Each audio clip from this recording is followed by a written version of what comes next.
Welcome back on stage, everyone. Thank you so much for joining.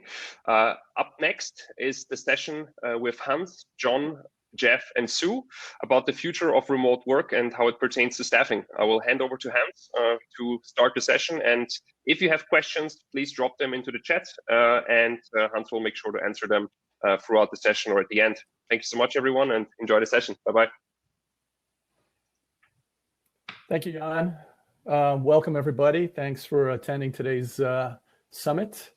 I'm joined here by John, Sue, Jeff, and I will begin with asking them to provide a little background information, context before we dive into the subject. John, why don't you kick it off? Sure. John Healy, I'm representing the World Employment Confederation, where I'm a vice president of the organization, also chair their blockchain task force. Many of you may remember me from my time at Kelly Services. I spent 28 years at Kelly and continue to represent Kelly at the board, but have kind of stepped out of the industry for a short period of time and have some new things ahead. Sue? Yes, hello everyone. My name is Sue Bhatia and I'm the founder and chairwoman of Rose International. We're a talent acquisition firm, been in business 26 years. And we work with 150 clients around the country through 20 locations, been in business long time. Thank you. Thanks. Jeff, your turn. Hello, everybody. Great to be here with you all. My name is Jeff Wald. I have founded several technology companies. The most recent is a company called Work Market. Raised about $100 million from SoftBank, Union Square Ventures, and a few others. We sold the company 3 years ago to ADP, the world's largest human capital management software company. I have also written a book on the future of work, which I'll show you, even though it's going to be here backwards, called The End of Jobs, Rise of On-Demand Workers and Agile Corporations. We were lucky enough to become the #1 book in all of Amazon's HR categories for a hot minute, because Amazon rechecks that every hour. So we were there, and then we lost it pretty quickly too. But very excited for the conversation. Thanks, Jeff. Appreciate it. My name is Hans Bukow, and I've been involved also for about 20 years. Serial entrepreneur like Jeff and others, venture-backed, last company called eWork. So it'll be interesting once I talk about 2eWork. European publicly traded company, kind of get blamed for some of the VMS developments. And back in the day when, if anyone remembers, it was Elance, Guru, and eWork trying to create the I think it's named nowadays the human cloud in the beginnings of the .com era. Anyway, so we're very excited to get together. I've been working in the last couple of months, getting further and further into this thing called remote work, which I, for lack of a better term, call eWork as well. And before I wanted to jump in with some questions from our panel, there's a very quick thing I wanted to do here, which I'm going to take a, let's see if this works. I think it should work. Let's see if we can do this. I think everyone still gets up there. Yeah, everyone can still be seeing. So what I wanted to do is basically just give a magnitude sense for what's going on with the future of work here. I'll just do some screens. So very briefly, let's see if this is moving. I think everybody's heard that Salesforce bought Slack for $27.7 billion. So obviously that is a big market statement on what's going on with collaborative remote work. It's a huge development. And some of the interesting elements is the #1 fastest COVID-driven change of all the things that COVID did to the marketplace and to companies. By far the most significant was going remote. Projects that were on plans to get done in 454 days was done on average in the survey of CEOs that McKinsey did in 10 days. That's how fast people can move when they have to. The other thing too is now with vaccines and kind of the light at the end of the tunnel, there's a lot of thought that maybe we all go back or go back somewhat, but this other trend basically and some other statements from PwC and Gartner suggest that this particular trend is here to stay in a pretty large manner. So I think we all believe strongly that somehow all this remote and work from anywhere, things we'd like to call e-working, is going to be part of what we're doing. Upwork's future, Workforce Pulse, if we dive into a little bit closer to the staffing angle, 70% managers who see the value in remote work are engaging independent professionals. I think the staffing industry and the relationship with independent professionals is an interesting one, because obviously independents are out there really marketing themselves, selling themselves, delivering. They're almost little mini companies and really are on the forefront. So it's an important understanding that managers and people that are, holding the purse strings on a lot of these projects are becoming more and more engaged with individuals directly. And then finally, some statistics here about 2025, 36 million Americans will be remote. What the number is exactly, who knows? But globally, this is all happening all at the same time, all around the world. It's a very significant development. So what about remote work and productivity? CEOs, essentially managers looking at the issues, are basically not very confident. They know it's generally gotten more productive, but the numbers suggest that there's a lot of anxiety around exactly what's going on and how remote work is working and how it's going to change and improve. So before, we had local physical dependencies and the fact that a matter of simple diagram were anywhere, anytime production. And we're all doing it through collaborative platforms. I think everybody here will fully attest that one of these brands or one of these shields is something that they regularly interface with.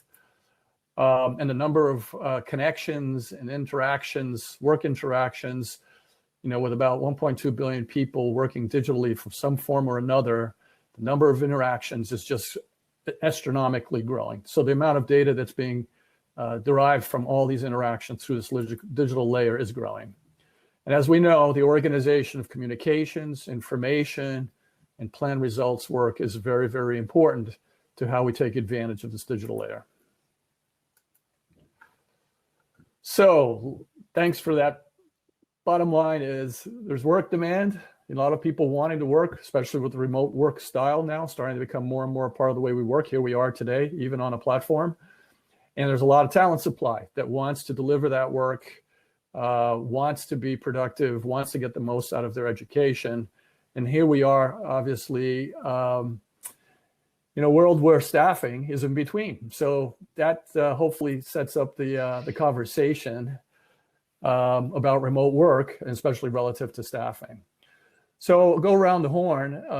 John, what have you seen in terms of remote work, and it's what insights, what novelty, what things didn't you expect is now happening with companies, staffing companies relative to remote work? I think, Hans, and again, thanks everyone for being out there in the audience, and do challenge us along the way. This is a session for you guys, so keep us honest, keep pushing us as we go through this. But I would say that the part that struck me the most is the resilience of this industry. You saw organizations that were heavily focused in maybe the hospitality industry that was completely shut down, suddenly find a way to adapt and help out in different sectors where there was growth. And so I think every time I've seen a crisis in this industry or affect the way people connect with jobs, what's always excited me about this industry is how quickly people have adapted. And I think we saw that once again, and that's probably the most important thing of all that I saw. Sue, as an operator, leader of a staffing company, what can you say? Thanks, Hans. I'm happy to be here today. I wanted to just say that all businesses have been impacted by remote work during the pandemic, and the staffing industry is no exception. Back in March, we quickly adopted the work from home model for all our 20 offices, and within a matter of days, we were all up and running seamlessly.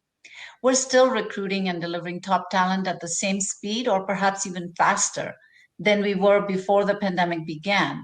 Overall, I feel like staffing companies are mostly impacted due to the client portfolio they hold.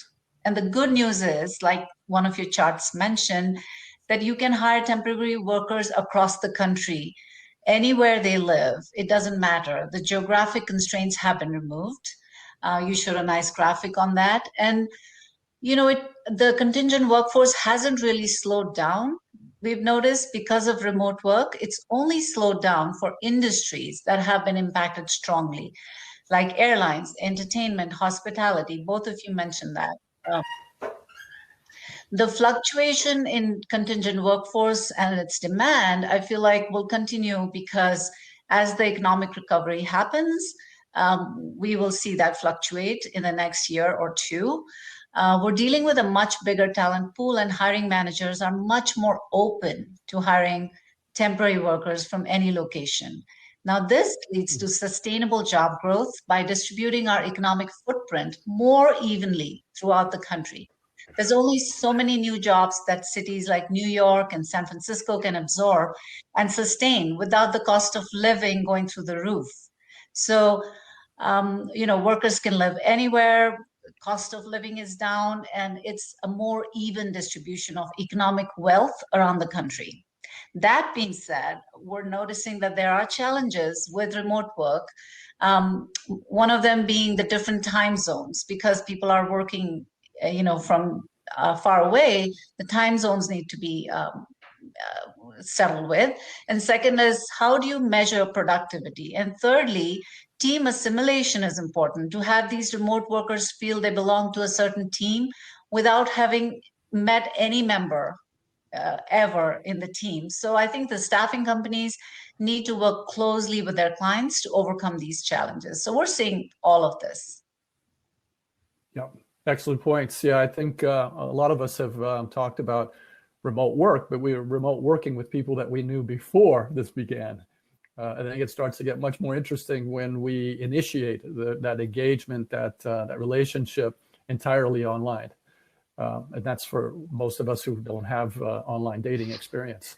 But we'll see how that works.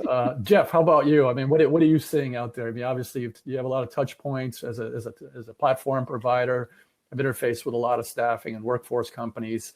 What generally was a real surprise in terms of how this remote work and staffing? And did we switch to online dating, or is that the subject? Should I comment on that? No. Just because I have experience with that does right? not mean that I necessarily am better at this. Good.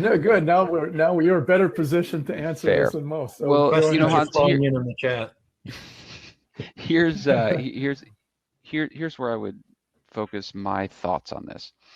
First is, understanding what remote work means. And, the reason I wrote this book was to put forward a framework to say, we need to look at history, we need to look at data, we need to think about how companies actually engage workers. And when we think about remote work, we should start with some definitions first and foremost, right? I like the data that you had, and that was an amazing presentation and really kind of highlighted the topic here. For me, when remote work is brought up, it is people that spend more than 50% of their time not going to the office. And that has important implications from a tax nexus standpoint. It has important implications from a infrastructure standpoint. Do I need to allocate square footage to you, or can I hot desk you or hotel desk you? And so the standard definition that I've seen was more than 50%, which I think that your data was talking more about people with flexible work arrangements, which from a purely technical standpoint, if you're in the office 3 days a week, but aren't 2, you have a flexible work arrangement. You are not a remote worker. They're very, very different. And remote work was 1.5% of the US workforce. In 2010, it grew to 3% of the US workforce. And most of us that study labor statistics and history would not have made any prediction more than maybe it gets to 4% over the next 10 years, because remote work had always been a pull function. It was always the employee asking to do it, and it was the employer mostly saying no. And the reason that we had a lot of kind of leveling off was 2 big impediments. One was mindset. And we all know the manager that says, look, I know all the studies say that remote workers are happier, they're healthier, they're more engaged, they have higher retention rates, they cost us less, they cost the worker less. I know all that, but I think productivity equals presence. I think magic happens when people are in the office together. And so that mindset was a big impediment to remote work's continued growth. The second thing was that remote work doesn't work unless you have the infrastructure and the policies and the procedures to make it work.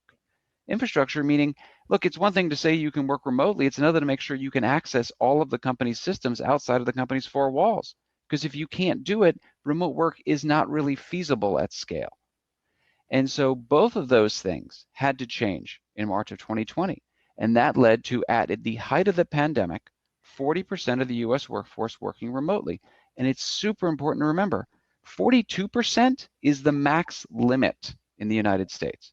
Because clearly people in manufacturing and extraction industries and transportation and logistics and a host of other things can't work from home. 42% is the max limit. That is the highest of any country in the OECD, which is the one there where this data comes from. And most other countries are in kind of the 36, 37% range. And so we've seen tremendous growth. And then it is part of what we call the tech acceleration, this acceleration of digital work, of digital payments, of digital commerce. But there will be a snapback. And we don't know what extent that snapback is going to occur. You put up some great stats about what managers want, about what workers want. And so we will find out over the coming months, and hopefully, God willing, as we get into a post-pandemic world, how much remote work is going to sustain and what that will really mean for companies, for workers, and for staffing firms. But Jeff, Hans, if you don't mind, I want to just kind of jump in there. Bring it. Do you think that there's a point in there of how maybe what we began with as the pandemic hit was about jobs being moved remote and all the work needed to be done? But what we're learning now inside organizations, and this is our client organizations, and it's what's forcing the staffing companies to adapt, is that it's now tasks and activities that people are figuring out. So it's no longer the whole job that we look at. We're looking at which tasks and activities can be done. So that's where your whole hybrid workforce is coming from and what's happening in there. But that's opening up all new models for how talent is delivered and what type of work activity is being done and where they're being based. So I think the point for me is we're still in the early stage here. We've gone through a rapid transformation at a pace no one was anticipating. And now it's starting to settle in because we've gotten comfortable and companies are deciding, hey, wait a minute, I like the idea of not having to hold all of this capital, real estate, all that cost that's there. And they're starting to look at that. And that's starting to open some opportunities for their partners of all kinds. So the outsourcing models that have been maturing for so long are a great place for staffing companies to be looking and thinking about what's ahead. So John, I am in violent agreement with all that. In terms of the disaggregation of work, the atomization of work into tasks, and that allowing for the breaking up of different things. And not only has the Zooms and this wonderful Hopin and a host of other things enabled that, so has Basecamp and Jira and all kinds of project management software. They're at the root of being able to disaggregate these workflows. The question I would have, and the thing that I would counsel, is to be careful about making too much assumptions based on something that you guys all touched on earlier. There's so much data and it's all happening so quickly that I would be careful about making assumptions until we see the snapback and we see it a quarter or two. And then we'll get a better sense as to, will people start to release some of that capital that's tied up in office space? Will workers want to be fully remote, or 50% or more, or are they going to want those flexible work arrangements and they're just going to want more ability to be more flexible? I don't know yet. I would bet, and I will put numbers on this and you can hold me to these numbers, that we went from 1.5 to 3%. We're up at 40%. I bet we're going to end up at about 8%, categorized as fully remote. And keep in mind that 8% is out of 42%. So that is to say nearly 20% of the workers that can be remote will be, but people with flexible work arrangements are 32 to 33% of the labor force. That's where we're really going to end up. And that opens up huge amounts of talent pools and a host of different things for staffing companies and for their partners. Yeah, I think that's all very valid. I don't know about you all, but I remember, if I look back over a career, just in the last even 20 years, that almost every year progressively, all the tools, all the capabilities, the expectations, work efforts. I mean, how many of us were working from anywhere, really? I mean, forget home, the technology, it was just, you could almost chart it, right? I mean, we could all probably sit there and say, okay, how much of the work was it like wherever I needed to be, on my phone, wherever it needed to be? And I would be hard pressed to see anyone who say, oh, it went backwards, or it just kept growing. It kept growing. And then boom, this event had happened. And we realized that we had to completely rely on the skills that we had been building and the platforms and the techniques and the expectations of coworkers. And now all of a sudden becomes a daily event, right? All the companies that say, especially digital ones, eworking types, knowledge workers. Most of them were like, okay, yeah, the pandemic made it more of what I was sort of already doing before. So I get this, and I get some of the benefits that come with it and some of the problems that come with it. But the bottom line is, this is, as I referred to, the pandemic was really a massive tailwind on what was already happening in digitizing work, right? I think and just take to Jeff's numbers, though, as one point. The staffing industry represents about 2 to 3% of the U.S. workforce.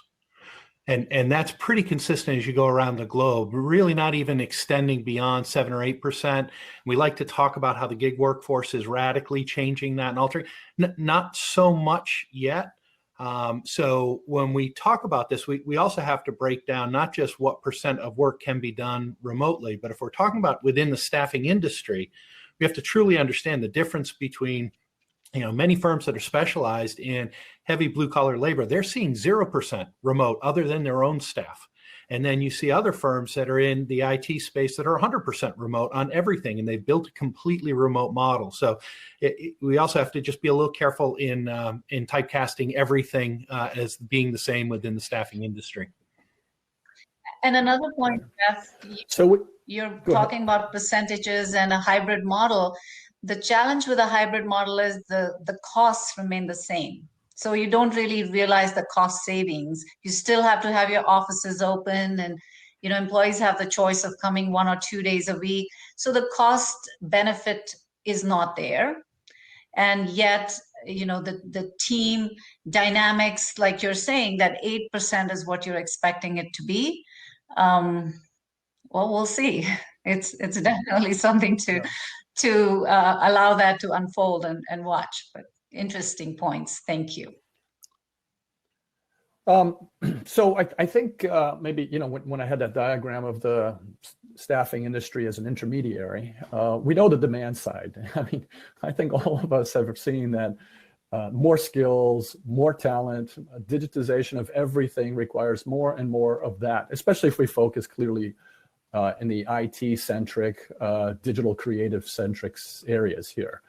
So perhaps a little bit less on that side of the equation. And we know now that the expectation, given this experience, is that they're going to also want a lot of it to be done remotely, a lot more flexibly, over standardized platforms that they use for their own workers and so on.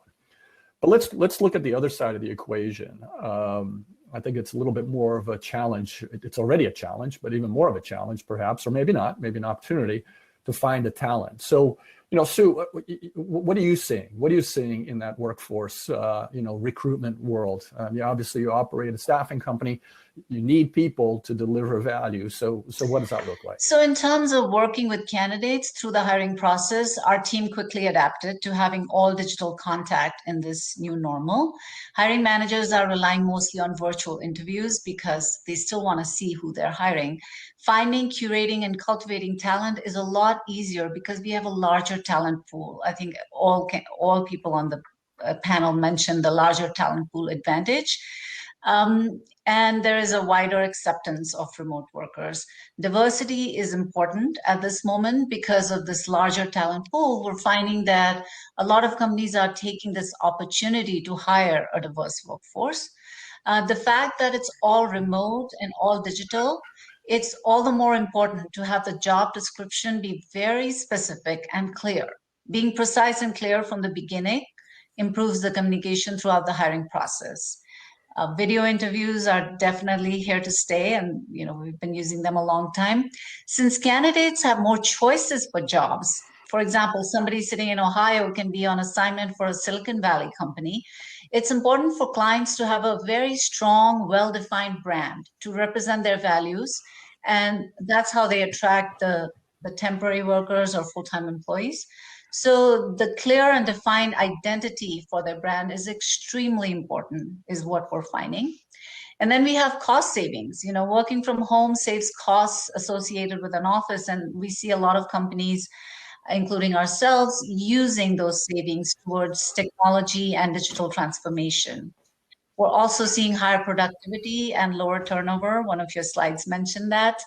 And the corporate culture has to be managed online. For example, how do you cultivate talent? That's something that we have to think about in our own companies so we can address this, the team dynamics, the advantages of working in a team or learning from coworkers. All of this needs to be addressed. We're physically distanced, but still we have social connections, and they're just online now. Staying connected internally and with our employees or externally with our clients and suppliers is, I find, more and more important than ever for a productive corporate culture and positive relationships in this business. Yeah. Very interesting. Yeah, we got about 6 minutes or so. Time's flying when we're having fun. I'm feeling that we can go on for quite a long time. It's very topical, very interesting. A lot of things happening. So what I want to do is just briefly shift, I think, to one final sort of question related to, especially a lot of staffing people at the summit. What are the insights in terms of possibly the models, the business activity? It's been traditionally a hourly based accounting. Here's the skills. Everybody works this much time. Let's do some accounting, figure out what to charge and receive and so on. Now with groups, teams forming, maybe more services being purchased. What are you seeing or imagine will be the future trend on the pressures on the staffing models that you see? And John, you might have a good experience on this. Yeah, I think staffing firms need to be making a choice of whether they want to kind of sustain their role in the existing model or they're ready to really shake things up. And I think as you look at it right now, it's easy to recognize a migration towards more outsourcing or outcome-based activity. If I can't bring you in for 10 hours and know that you're sitting at your chair for 10 hours or for 40 hours in a week or whatever it is, that it's harder for me to measure that. And so companies are being forced to figure out outcomes. Well, they're also being forced to do that for their full-time employees. So if we start thinking about what the enterprise is doing, they're starting to learn how to bifurcate the work, how to measure the work in a different way. And so they're going to look for their partners, whether they're outsourcing partners or their time and materials partners, to also do the same and start factoring that in. But the other part that I think is really going to flow in here is related to the aspect of trust. And Sue, you hit on some of these pieces here of what the worker is expecting, and the social reform that we're experiencing throughout the world right now is indicating that the worker is expecting a much greater level of trust in the relationship with anyone that they're working with, as a consumer or as an employee. And so you're going to start seeing things like blockchain networks starting to form that start deepening the responsibility and the control that the worker has in things. We're even seeing it, I think it was just last week, Microsoft, Cisco, and Salesforce.com came together to offer a digital wallet for tracking the vaccines as they get pushed out. Immediately, governments are asking, what else can we put in that wallet?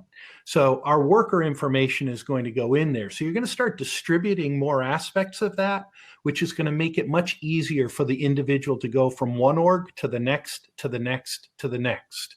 And so the role of that intermediary in making that easy, regardless of where location is going to really stand out. So I'll pause there.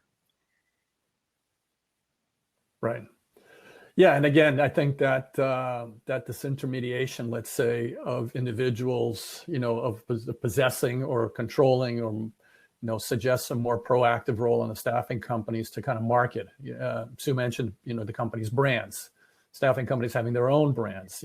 We talked about possibly, adding assessments, adding education, finding relationships that really make it a longer lasting partnership. That's always been a challenge, for staffing, but I think it'll continue to be so. And then, from a younger generation, I know, having kids, teenagers, there's a kind of hipness too associated with, integrating technology into the way they operate. And not related to online dating or anything, Jeff, but just in general, the way everyone's using phones and doing cool stuff.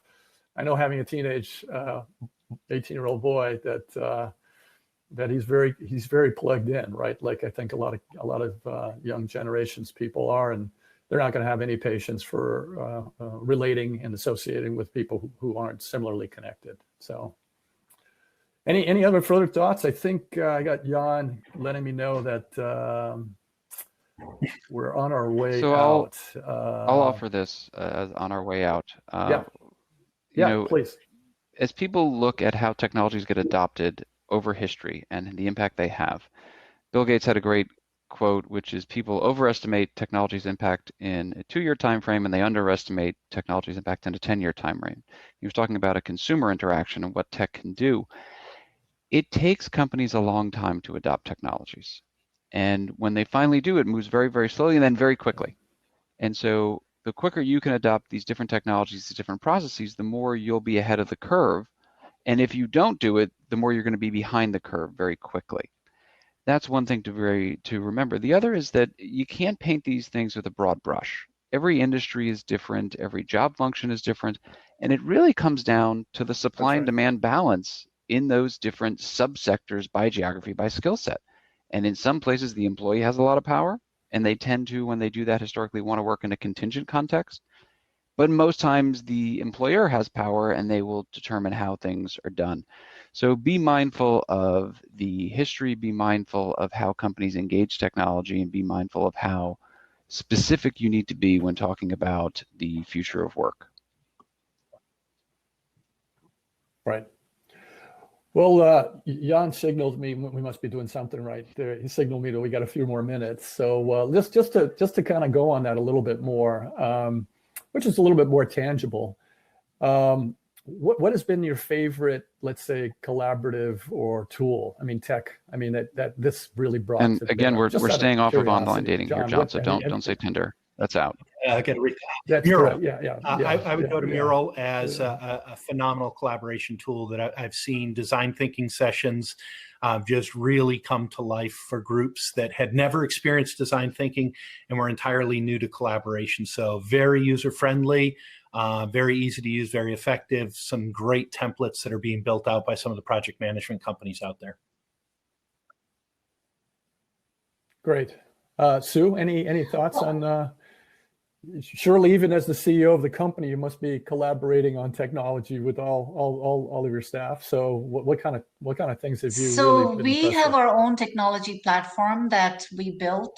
It's homegrown and it's state of the art. We try to stay ahead of all the trends that are that we can see on the horizon. That being said, I think this panel would be incomplete if we didn't mention two very important items. That are, one of them, we talked a little bit about employee well-being, and that's something staffing companies have to take charge of because there are burnout signs. 33% of employees are complaining of burnout because people are working longer hours. So there's something there where I feel like well-being is being very seriously looked at.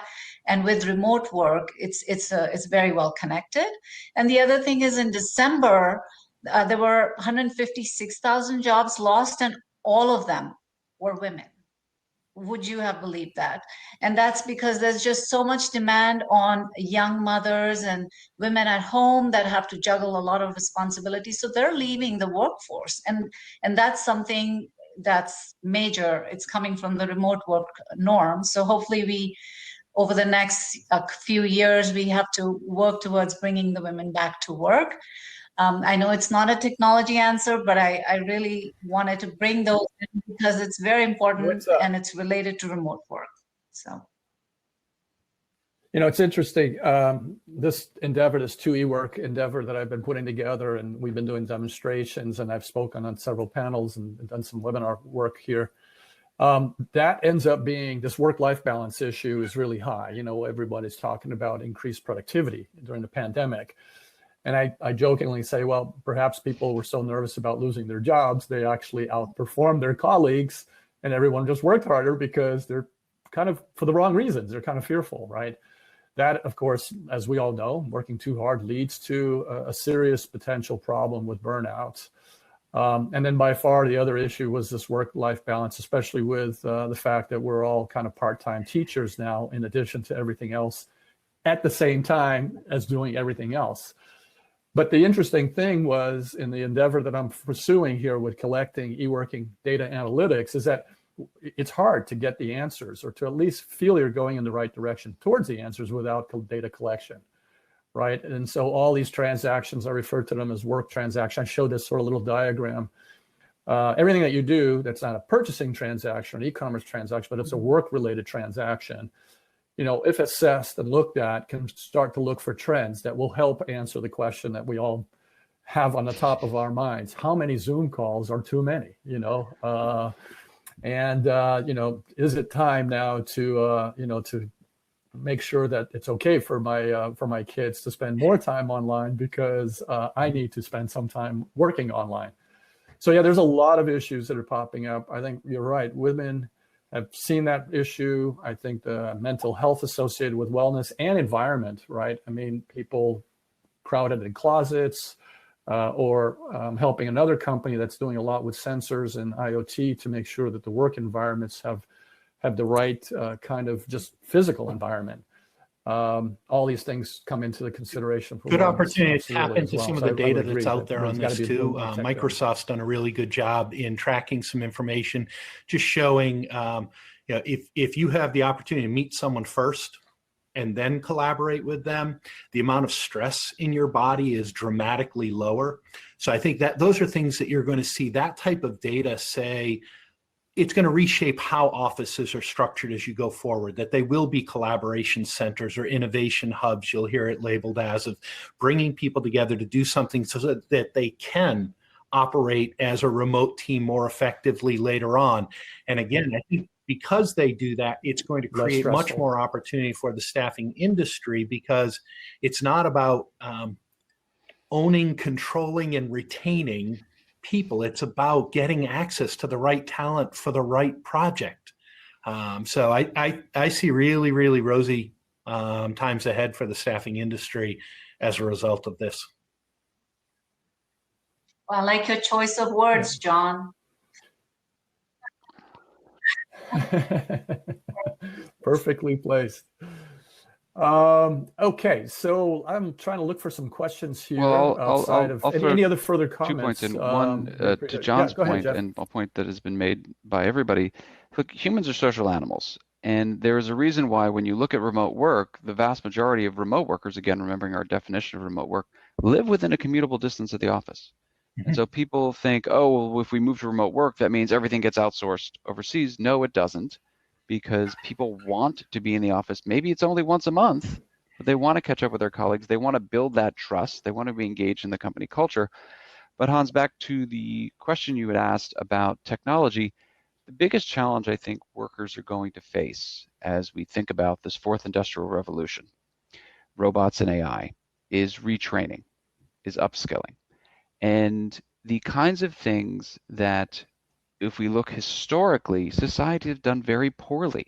We don't support the workers whose jobs, whose functions, whose industries have started to get automated away. And we do that to our collective peril. We ignore them to our collective peril.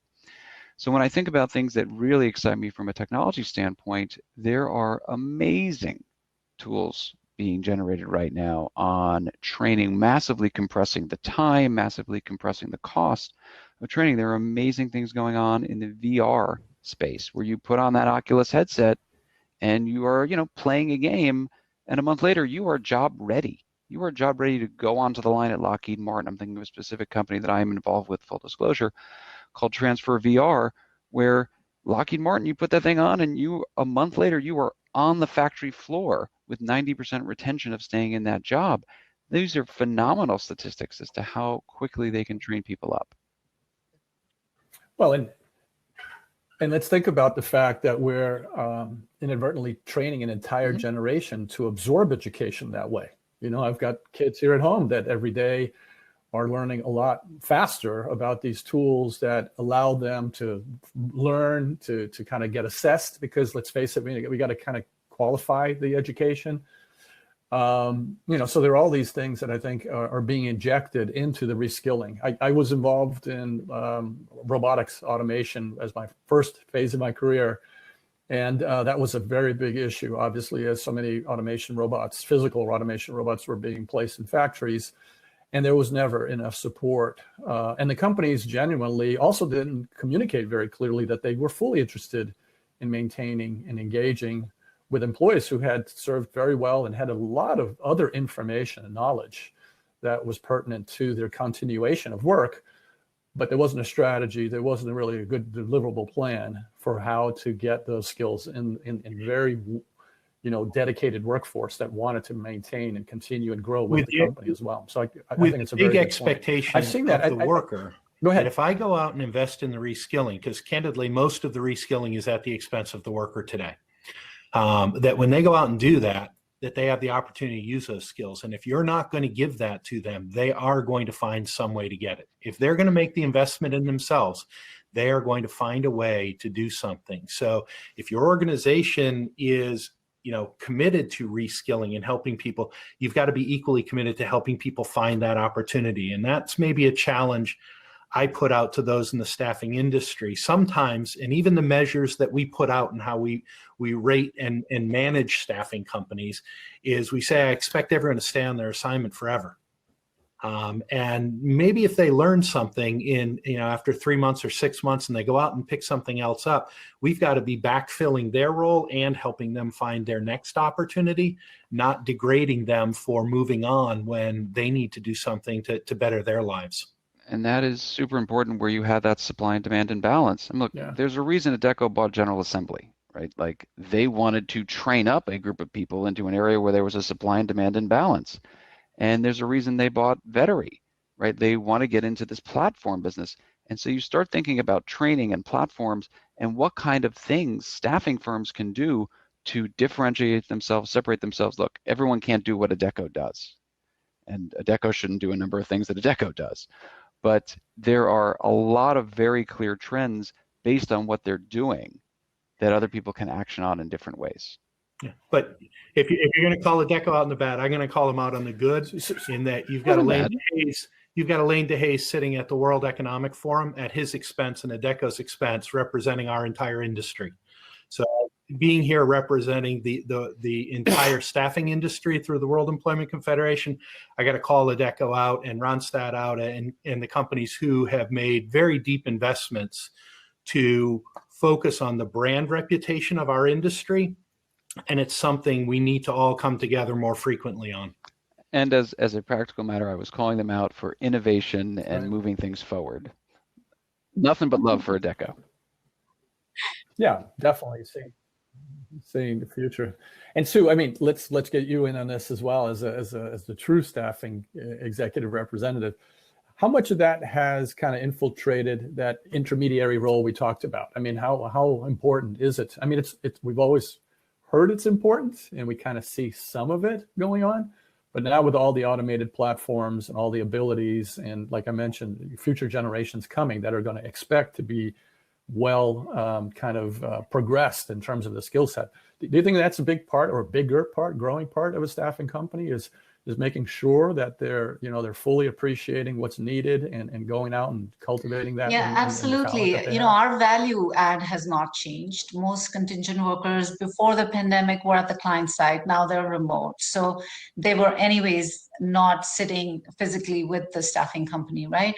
So the real value I feel for staffing companies, the robust hiring, recruiting engine, and the variety of opportunities to work on different assignments, to reskill and upskill themselves.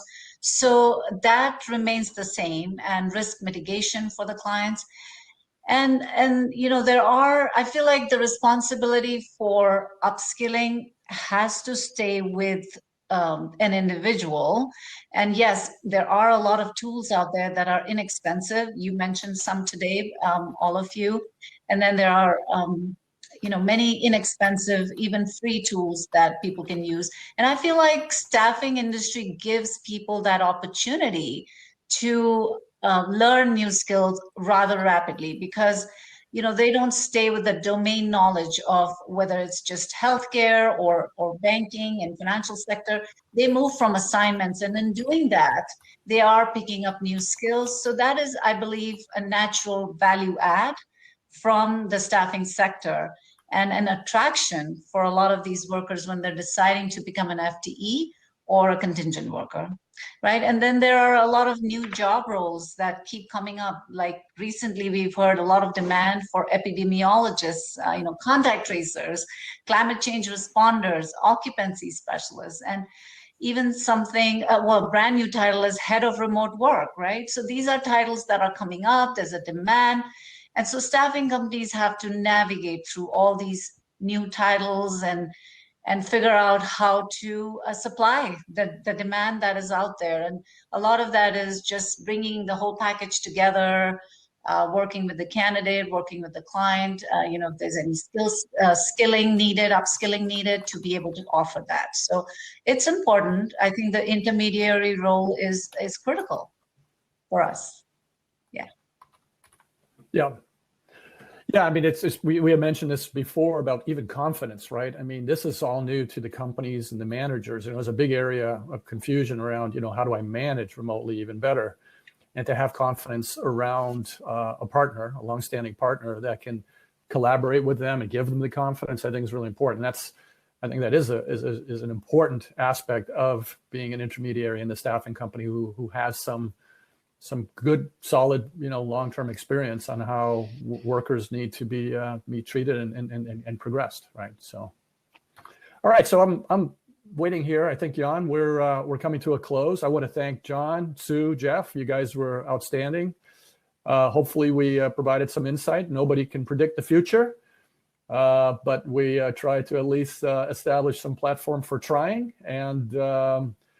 Enjoy your remote working, since I don't think it's going away anytime soon. And when you combine it with all the other fun technology stuff with AI and ML and all these other things, hopefully it won't feel as weird as Had online. to bring it back there, didn't you, Hans? All right, I got to get to my next online date. Why not? Okay. You guys are best. Thank you. Yeah.